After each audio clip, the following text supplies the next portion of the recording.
തിരുവചന സന്ദേശങ്ങൾ ശ്രവിക്കുന്നതിനായി ഭാഗ്യവചനധാര ഇന്ന് തന്നെ സബ്സ്ക്രൈബ് ചെയ്യുക. ദൈവം നിങ്ങളെ അനുഗ്രഹിക്കട്ടെ. ത്രിയേക ദൈവത്തിന് സ്തുതി.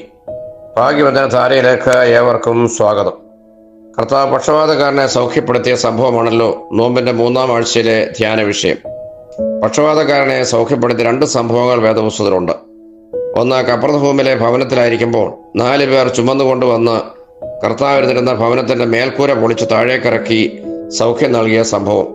ഇത് വിശുദ്ധ മർക്കോസിന്റെ സുവിശേഷം 2-ാം അധ്യായം 1 മുതൽ 12 വരെയും വിശുദ്ധ ലൂക്കോസിന്റെ സുവിശേഷം 5-ാം അധ്യായം 18 മുതൽ 16 വരെയും വിവരിക്കുന്നു. 2, യെരുശലേമിലെ ബെത്സൈദ കുളക്കടവിൽ 38 വർഷമായി തളർന്നു കിടന്നിരുന്ന രോഗിയെ കർത്താവ് സൗഖ്യമാക്കിയ സംഭവമാണ്. ഇത് യോഹന്നാന്റെ സുവിശേഷം 5-ാം അധ്യായം 1 മുതൽ 18 വരെയുള്ള ഭാഗത്ത് നാം കാണുന്നു. 1-ാമത്തെ സംഭവം നടന്നത് കപ്പർന്നഹൂമിലെ പത്രോസിന്റെ ഭവനത്തിൽ തന്നെ ആയിരിക്കണമെന്നും പക്ഷപാതക്കാരനെ ചുമന്നുകൊണ്ട് വന്നത് പത്രോസും അന്ത്രയോസും യാക്കോബും യോഹന്നാനും ചേർന്നായിരിക്കണമെന്നുമാണ് വേദപണ്ഡിതന്മാരുടെ അസന്നിഗ്ധമായ നിഗമനം. കാരണം അത്ര ധൈര്യമായി ഒരു വീടിന്റെ മേൽത്തട്ട് ഇളക്കി മാറ്റി രോഗിയെ കർത്താവിന്റെ സ്ഥലത്തേക്ക് ഇറക്കി വയ്ക്കുവാൻ കൊണ്ടുവന്നവർ തീരുമാനിക്കണമെങ്കിൽ അത് അവരിൽ ഒരാളുടെ തന്നെ ഭവനം ആയിരിക്കണം. പത്രോസും അന്ത്രയോസും സഹോദരങ്ങളാണല്ലോ. അതുപോലെ യാക്കോബും യോഹന്നാനും സഹോദരങ്ങളും അവരുടെ ബന്ധുവുമാണ്. അതുകൊണ്ടാണ് കപ്പർന്നഹൂമിലെ പത്രോസിന്റെ ഭവനത്തിൽ ഇത്രമാത്രം സാഹസികതയ്ക്ക് ഈ 4 പേർ തയ്യാറായത്. ശാരീരികമായ തളർവാദം, തലച്ചോറിലുണ്ടാകുന്ന രക്തസമ്മർദ്ദത്തിന്റെ ഏറ്റക്കുറച്ചിൽ മൂലം അനുഭവപ്പെടുന്ന രോഗമാണല്ലോ. കൃത്യമായ സമയപരിധിക്കുള്ളിൽ ചികിത്സ ലഭിച്ചാൽ ആധുനിക വൈദ്യശാസ്ത്രത്തിൽ പരിപൂർണ സൗഖ്യത്തിനുള്ള മരുന്നുകൾ ഇന്ന് പക്ഷാഘാതത്തിന് ലഭ്യമാണ്. എന്നാൽ യഥാസമയം മരുന്ന് ലഭിക്കാതിരുന്നാൽ മരണപര്യന്തം തളർന്നു കിടക്കേണ്ട ദുർവിധിയിലേക്ക് ആ വ്യക്തി തള്ളപ്പെടുവാനും ഇടയാകും. ആകയാൽ കൃത്യസമയത്ത് സ്നേഹിതരുടെയോ സഹോദരങ്ങളുടെയോ ബന്ധുമിത്രാദികളുടെ അടിയന്തര ഇടപെടൽ ഒരു വ്യക്തിയുടെ മരണപര്യന്തമുള്ള ദുർവിധിയിൽ നിന്നുള്ള മോചനത്തിന് ആവശ്യമാണ്.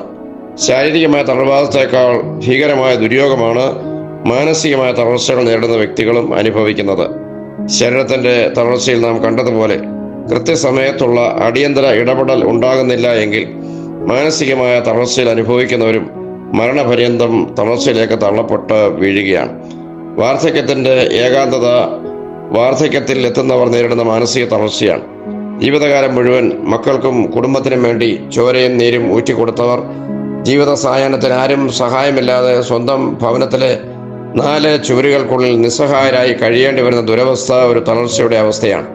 അങ്ങനെയുള്ളവർക്ക് അടിയന്തര സഹായത്തിന്റെ കരങ്ങൾ നീട്ടുവാനാണ് പരിശുദ്ധ സഭ അടുത്ത കാലത്ത് സെന്റ് ജോസഫ് ഫെലോഷിപ്പ് എന്ന സംഘടനയ്ക്ക് രൂപം നൽകിയതും സഭ മുഴുവനിലേക്ക് അതിന്റെ പ്രവർത്തനങ്ങൾ വ്യാപിപ്പിച്ചുകൊണ്ടിരിക്കുന്നതും. കർത്താവിന്റെ അടുക്കലേക്ക് പക്ഷപാതക്കാരനെ കൊണ്ടുവന്ന ആ 4 പേർ സംഘത്തിന്റെ ദൗത്യമാണ് സഭ അവരെ ഫലമേൽപ്പിക്കുന്നത്. അത് സഭ മുഴുവൻ വ്യാപിപ്പിക്കുന്നതിലൂടെ ആ 4 പേർ സംഘത്തിന്റെ ദൗത്യമാണ് നിർവഹിക്കത്തക്കവണ്ണം പ്രതീക്ഷിക്കുകയും ചെയ്യുന്നത്. വാർദ്ധക്യ പ്രശ്നങ്ങൾക്ക് പുറമെ പൊതുജന മധ്യത്തിൽ അകാരണമായി അവഹേളിക്കപ്പെടുന്നവരുടെ മാനസിക തകർച്ച, മാറാരോഗങ്ങളുമായി ആശുപത്രി വരാന്തകളിൽ നിരന്തരമായി കയറിയിറങ്ങേണ്ടി വരുന്നവരുടെ മാനസിക തളർച്ച, കടുത്ത സാമ്പത്തിക ഭാരത്തിൽ നിന്നും ആരും സഹായിക്കാനില്ലാതെ കടക്കണിയിൽ വലയുന്നവരുടെ മാനസിക തളർച്ച, കുടുംബ പ്രശ്നങ്ങളിൽ പരസ്പരം പോരടിച്ച് വിട്ടുവീഴ്ചകൾക്ക് തയ്യാറാകാത്ത മാതാപിതാക്കളുടെ നിരപരാധികളായ കുഞ്ഞുങ്ങൾ നേരിടേണ്ടി വരുന്ന മാനസിക തളർച്ച തുടങ്ങി അനവധി മേഖലകളിൽ ഇന്ന് നമ്മുടെ ചുറ്റുവട്ടത്തിലുള്ള സമൂഹം തളർച്ചയിലൂടെ ഇഴഞ്ഞ് നീങ്ങിക്കൊണ്ടിരിക്കുകയാണ്. ഇവിടെയാണ് ആ 4 പേർ സംഘത്തിന്റെ സാഹസികമായ ഇടപെടലിന്റെ അടിയന്തര സ്വഭാവം നാം മനസ്സിലാക്കേണ്ടത്. കർത്താവിന്റെ പ്രവർത്തനത്തെ ശ്ലാഘിക്കുകയാണ്. കൊണ്ടുവന്നവരുടെ വിശ്വാസം കണ്ടിട്ടാണ് പക്ഷപാതക്കാരനെ കർത്താവ് സൗഖ്യപ്പെടുത്തുന്നത്.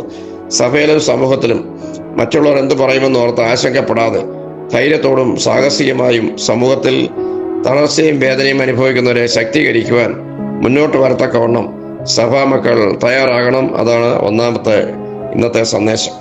2-ാമത്, ഇത്രയും സാഹസികമായും ആവേശപൂർവ്വം 4 പേർ ചേർന്ന് ഒരു രോഗിയെ കർത്താവിന്റെ സന്നിധിയിലേക്ക് കൊണ്ടുവരുന്നത് കണ്ടിട്ടും കർത്താവിന് ചുറ്റും കൂടിയിരുന്ന് ദൈവവചനം കേൾക്കുവാൻ ആവേശം കാട്ടിയിരുന്ന പുരുഷാരം അവർക്ക് കർത്താവിലേക്ക് കടന്നു വരുവാൻ വഴിമാറി കൊടുത്തില്ല എന്നത് ആ വേദഭാഗത്ത് എടുത്തു പറയുന്ന കാര്യമാണത്. പ്രത്യേകം നാം ശ്രദ്ധിക്കണം.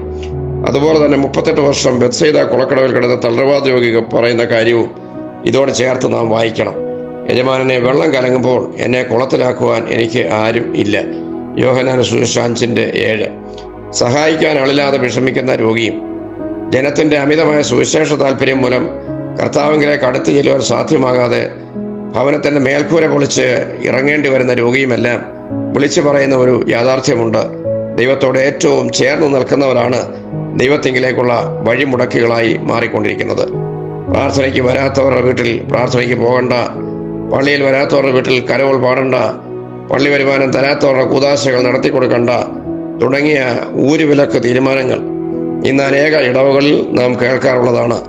ഇത്തരം തീരുമാനങ്ങൾ അനേകം സാധാരണക്കാരെ പള്ളിയിൽ നിന്നും ദൈവത്തിൽ നിന്നും അകറ്റുന്നുണ്ട് എന്നുള്ള കാര്യം നാം പ്രത്യേകം ഓർത്തിരിക്കണം. ആരാധനയിലും പ്രാർത്ഥനയിലും അനുഷ്ഠാനങ്ങളിലും മാത്രം കൂടുതൽ ഊന്നൽ നൽകുകയും സ്നേഹവും കരുണയും ആർദ്രതയും അശേഷമില്ലാതെ പെരുമാറുകയും ചെയ്യുന്ന ക്രിസ്തീയ മതമേധാവികൾ തന്നെയാണ് ക്രിസ്തീയ സഭയുടെ ഏറ്റവും വലിയ ശത്രുക്കളായി മാറിക്കൊണ്ടിരിക്കുന്നത്.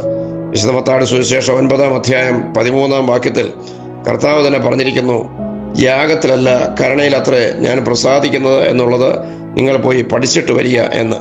ആകയാൽ വലിയ നോയമ്പിന്റെ ഈ ദിവസങ്ങൾ തളർന്നിരിക്കുന്നവർക്ക് ശക്തി പകരുവാനും വേദനയിലും പ്രയാസത്തിലുമായിരിക്കുന്നവർക്ക് സഹായത്തിന്റെ കൈ നീട്ടിക്കൊടുക്കുവാനും നമുക്ക് കഴിയണം. യാഗത്തേക്കാൾ കരുണയ്ക്ക് പ്രാധാന്യം കൊടുക്കുന്നവനാണ് നമ്മുടെ കർത്താവെന്ന തിരിച്ചറിവ് നമുക്ക് ഉണ്ടാകണം. ആയതിന് ദൈവം നമ്മെ സഹായിക്കട്ടെ എന്ന് പ്രാർത്ഥിക്കുന്നു. ദൈവം അനുഗ്രഹിക്കട്ടെ. നന്ദി, നമസ്കാരം.